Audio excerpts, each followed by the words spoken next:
Salome. We are at Tablet 29 in Tho, the Holiest of the Holies, in the section Revelation of the Revelation. This relates to chapter 18 in the King James Version. And after these things I saw another angel come down from heaven, having great power, and the earth was lightened with his glory. Revelation 18:1.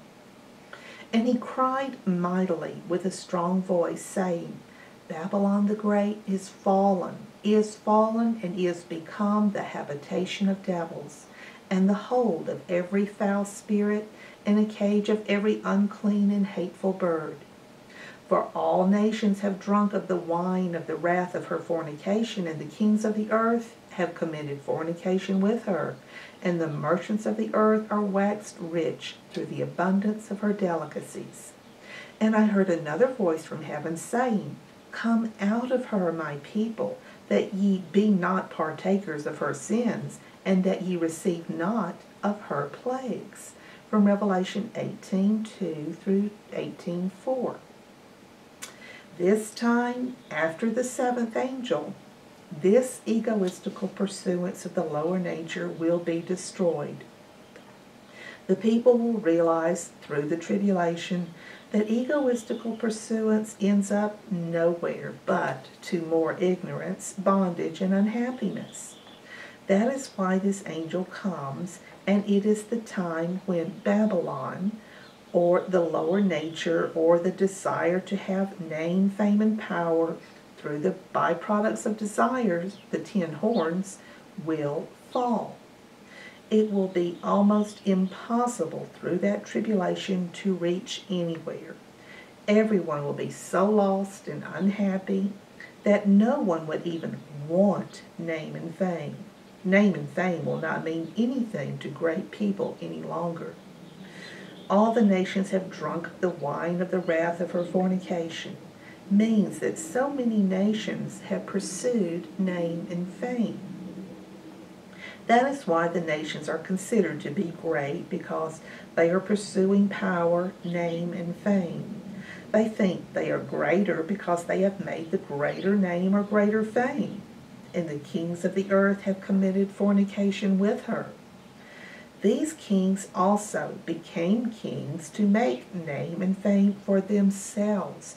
Instead of to establish justice, they built great cities, buildings, and castles, and made names for themselves.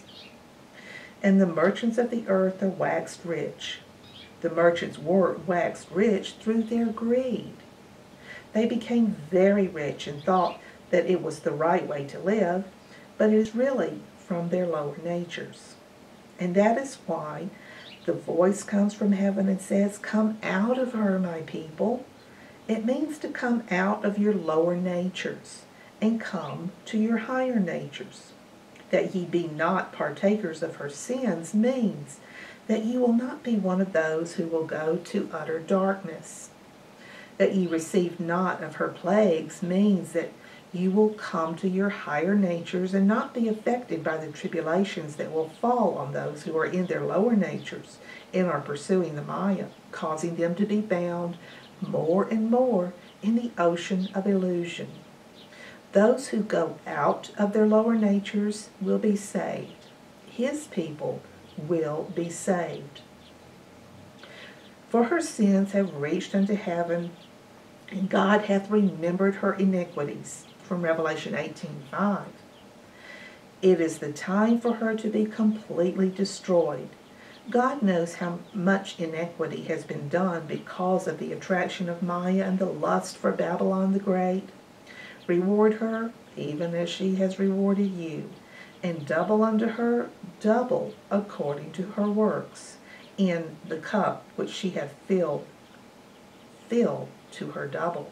Revelation 18:6. Those who stay in the world or earth, because of their attachments and engagement to it, cannot save themselves from these tribulations and will suffer as the changes come, even double. How much she hath glorified herself and lived deliciously, so much torment and sorrow give her. For she saith in her heart, I sit a queen, and no widow, and shall see no sorrow. Revelation 18:7. And that is the false ego. It is the lower nature of man that glorifies himself instead of following the Father, the creator of this manifested universe. He might love God or universe and so reach the higher self. And he thinks that he will never fall off and that the throne he is sitting on is glorifying him. Therefore shall her plagues come in one day, death and mourning and famine, and she shall be utterly burned with fire. For strong is the Lord God who judgeth her. Revelation 18:8. All the things of this world which they thought will save them will become obsolete. And the kings of the earth who have committed fornication and lived deliciously with her shall bewail her and lament for her when they shall see the smoke of her burning. Revelation 18:9.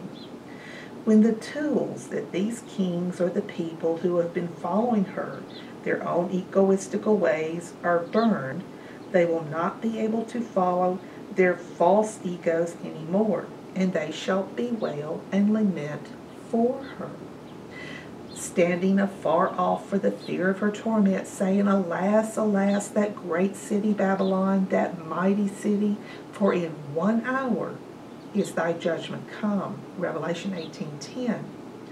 People will be completely astonished at how egoistical pursuits and pagan doctrines are suddenly destroyed. We'll continue in part 2. Shalom.